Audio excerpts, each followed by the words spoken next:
I'm just glad you're here and you're giving attention to your inner life. It makes me very happy, so thank you. So let's begin with a poem. In midlife, I was reintroduced to poetry, and I found this to be very helpful and effective. If you know about poets and poetry, but they were considered in the ancient and traditional cultures as being the bards of their culture, of carrying the cultural wisdom. They had an ability to use few words, but through their words to capture in images and metaphors the deep wisdom of who they were as a people and what they wanted the young people to grow up to be. So this one is written by a very famous Spanish poet named Antonio Machado. It's called, "Is My Soul Asleep? Is My Soul Asleep?" Is my soul asleep? Have those beehives that work in the night stopped? And the water wheel of thought, is it going around now? Cups empty, carrying only shadows? No, my soul is not asleep. It is awake, wide awake. It neither sleeps nor dreams, but watches, its eyes wide open, far off things, and listens at the shores of the great silence. So even though you come today and think, oh boy, I feel a long way away from God, or disconnected from my interior life, you're actually closer than you realize. And that's what I'd like to point out to you today in using metaphors and stories, obviously poetry, and certainly a bit of theology. Okay? So if it gets too much for you, you can just take a little nap. It won't bother me at all. But what I'd like you to do is to practice being a receiver. Whether you want to think of like a radio receiver, or a catcher, or a tight end, to catch what grabs you. Let the words just kind of flow over you like water. Don't feel you have to get it all. Unless, of course, you want to give a presentation like this, and I'll give you my notes. But pick what will work for you, what will help you. Okay, was that helpful? All right. Well, there's no tests afterwards. Like I said, I'm not your teacher. So let's begin with something very basic. Advent comes from a Latin word, adventus, which means the coming.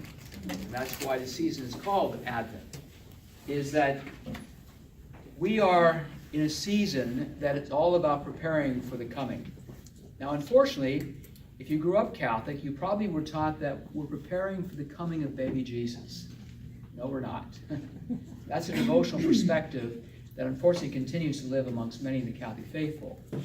Baby Jesus already came over 2,000 years ago. We're not preparing for that. Rather, we're preparing for the two comings of Christ. Okay? And the way we say it theologically is this, is that Christ wants to come to you in a new way, as you are today, not as a little child, rather as a grown adult, with all the challenges of being adult in today's society, with the fullness of your own story of who you are and where you've come. The second coming that we're talking about, that we're preparing for, is the final coming of Christ. It is often referred to as the end of the world. A better way to say it, though, is not end of the world, but end of a world. So there are times in your life, as you know, where things change. Maybe you've gone through, in your family, in your own life, a real separation, between you and another person, a relationship that has deep significance to you. Maybe there's been a great loss. Someone in your family or a close friend has died. Maybe you've recently moved from the place you grew up in, or you bought a new home. Any one of these things are, in effect, an end inviting you to a new beginning. Okay? So to talk about end times, we go through this again and again. I'm not sure if you know this, but I understand that scientists tell us we are in the midst of preparing for the 6th extinction on this planet. We've gone through 5 of them already. 5 of them. We're part of only 1% of species that have continued to live on this planet.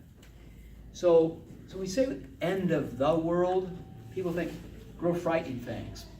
Remember, the scriptures, first off, are meant to wake us up. And that's why the authors use what we call frightening natural events to say, this is serious. And of course, these ancient peoples understood that. So throughout human history, poets, musicians, prophets, authors of all different sites, artists, dancers, in their own way, have tried to remind us we need to prepare for the coming. And I would add an S to that. The many comings of God.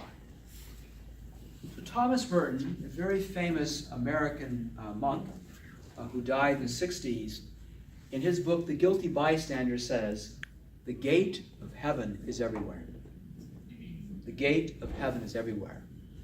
Meaning that at any opportunity, you're invited to let go of your undue attachment or connection to this moment or this space or this event or this relationship and experience something brand new.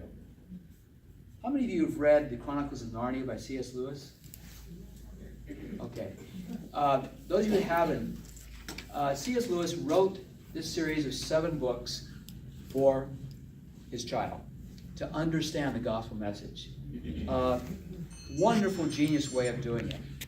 But in 2 of the books, he presents what I'm saying to you in a metaphor, that the 4 children are playing in this house that they have not been to before. And in their normal desire to explore, they come into this room and they're not supposed to be there. And the only thing in this room is a wardrobe. Big old-fashioned wardrobe. You know what a wardrobe means? Okay, clothes closet.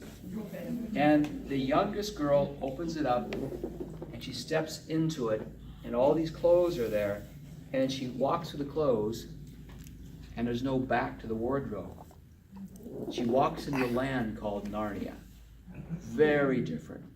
And there the 4 children discover a new identity, that they really are princes and princesses. Their whole world changes. Later on in another book, something similar happens when there's a picture on the wall, actually a painting of a stormy sea. And all of a sudden, the sea comes alive and the water comes spilling into the room, and in a moment, they're all put on the ship and they're in charge. Those are 2 metaphors, 2 ways of helping us grapple with what Thomas Merton has said. The gate of heaven is everywhere. In other words, sometimes all it takes is a step, an experience, an insight, a relationship, a throwaway conversation. All of a sudden, you're in a completely different place. That is what Advent is about. It's about 4 weeks through scriptures, through stories, through Eucharistic celebrations, through times of reflection for us to say, where am I supposed to meet God? How is God going to manifest God's presence in my life? And very often God comes in disguised form to remind us that this is what a lover is like. The lover is one who hides and reveals. How many of you remember when you were a child that your parents or one of your older siblings would play a game with you called peekaboo? Remember that? Yeah. Well, we know from child psychology that is a necessary step for a child. It means a child is learning, when I'm ready, I can show myself to you. When I'm not ready, I can cover myself up.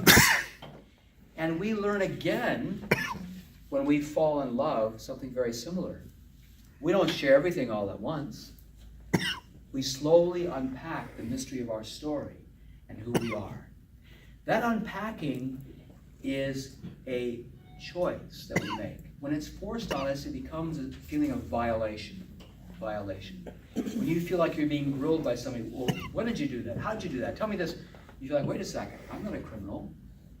But to be able to slowly reveal yourself is a way of coming to know yourself. And one of the reasons why we like meeting more people is you can tell your story in different ways. Okay? I have some friends of mine who, Jack's mother, as she, near the end of her life, had developed amnesia. And to the point where every time that Jack brought his wife, Sharon, and their daughter to come and visit his mother in the rest home, she would ask the granddaughter, honey, what are you doing? She said, well, Grandma, I'm in college. Oh, what are you studying? Now, every single time she'd ask that question. And Kelsey would always answer, quote, the right answer. And she was getting more and more frustrated. Then she decided to play a game. Every time her grandmother asked the question, sometimes she'd ask the same question 3 times in the same visit. So the first time she said, well, Grandma, I'm studying to be an actress. Oh, that's wonderful, honey. 20 minutes later, same question. Grandma, guess what? I'm studying to be a brain surgeon. Oh, that's great, honey. Half hour later after that, what are you studying? And she'd make up something else so that everyone laughed and enjoyed the moment. They weren't laughing at her grandmother. They were laughing with her because she realized she wasn't remembering everything. In a similar way, that's why we like to meet new people. We get to tell our story again, hopefully in a different way. And we slowly reclaim the different parts of who we are. This is what Advent does for us. The story of God and the story of human beings coming together is slowly revealed. And you begin each year reclaiming parts of who you are and parts of the Christian story. So we go back to Advent, not because we're forgetful. We go back to Advent because slowly we develop the courage and the humility to say, yes, this is part of my story too. Or now I understand it better at 33 years of age than I did when I was 18. Or now I can forgive myself for that fault when I was an adolescent because I see it as a necessary part of my growth. Do you see how this fits together? This is one reason why God can so easily forgive us. Because you are who you are today because of all the details of your life story. Not in spite of them, but because of them. So this season is a season the church gives us for us to reflect on the mystery of the incarnation of Jesus Christ, of God becoming flesh, of God gifting us as the preeminent sign of God's great love through his Son Jesus. And, a big underlined and, the season to reflect upon our own incarnation, our own becoming flesh, and the mystery of what does it mean for you to be human? What does it mean to accept your life, not just once, but again and again? So this coming together is meant to surprise us. So if you're taking notes, you may want to write this down. Albert Nolan, in his classic book, he was, many years ago, the Dominican Superior General. He lived in Africa in his ministry. But in his classic book, Jesus Before Christianity, he has a line there that just knocks your socks off. He said this: Jesus discovered his divinity in the transcendent depths of his humanity. Jesus discovered his divinity in the transcendent depths of his humanity. And so it is for us. And so it is for us. The first time I read that, I stopped. I thought I misread it. And I went back and, wow, I could just feel this sense of explosion of joy inside me. You may say, oh no, I'm not God. That's not what he's saying. He's saying what the great mystic Julian of Norwich said: not a seed of a pear tree grows from a pear tree. The seed of a hazelnut tree grows into a hazelnut tree. The seed of God grows into God. You have within you the seed of your own divinity. That God has planted God's own seed inside you. Mary embodies this for us, and she shows us how to treat this seed of divinity. With patience, with hope, and with expectation. If you and I keep focusing on just on certain parts of our story, the things we felt like we failed, or that we lost, we haven't learned anything, or we're feeling how stupid we are, then no, you're never going to be able to embrace it. But I want to repeat it again. Jesus discovered his divinity in the transcendent depths of his humanity. What does that mean? It means that in the deep and dark and struggling parts of your own humanity, to recognize there's a transcendence about it. There's a life, there's a meaning, there's a purpose in all of this. And that God is awakening and deepening that, not only for you, but for the good of all the community and the cosmic community as well. So in this season, there are 3 aspects that the church gives us as a way of reminding for us what we are to do in this season. First off, there's an historical unfolding of this gift that we see, we read and meditate the Scriptures.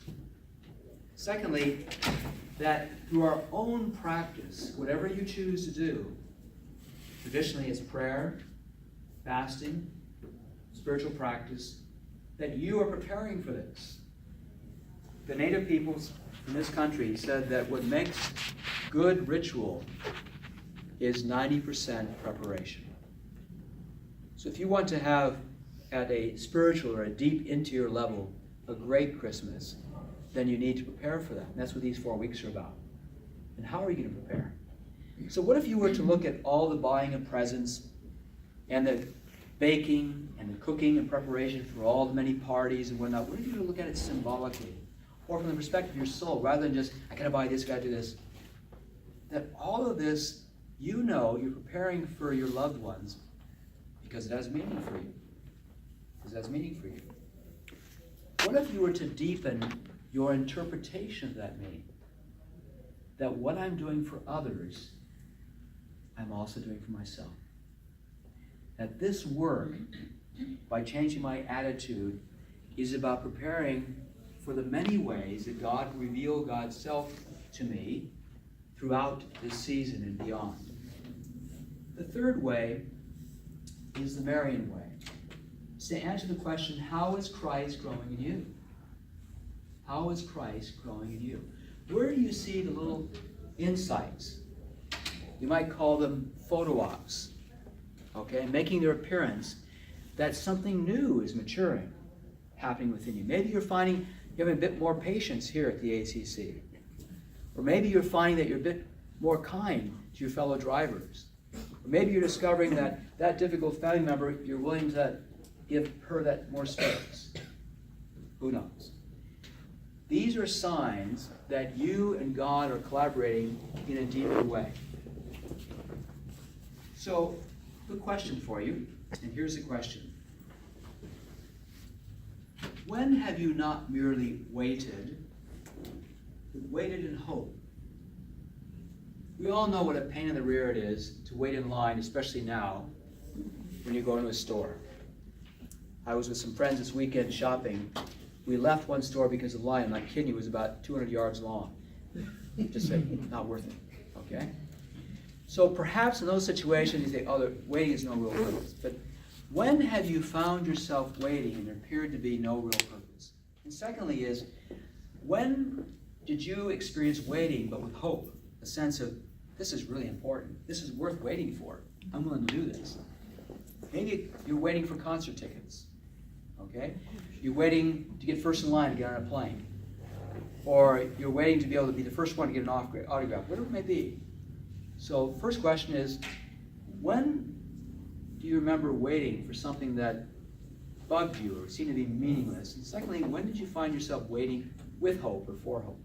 Would you share that with the person next to you?